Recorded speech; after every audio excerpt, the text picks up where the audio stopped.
Nargiza opa, sizni bizga 10 kun oldin tez tibbiy yordam mashinasida olib kelishgan edi.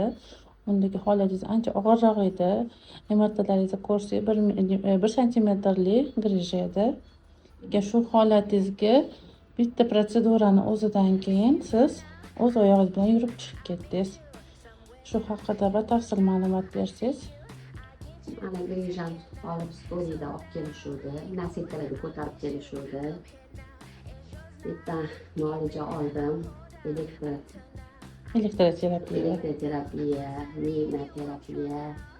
vazirli yoqildi. lazerli, Magnetik terapiya oldingiz. terapiya,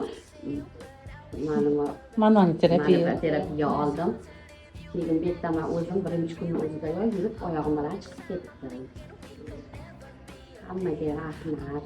Chetda ishlayotgan qizlarga, Ahnoza, nazokatga katta rahmat.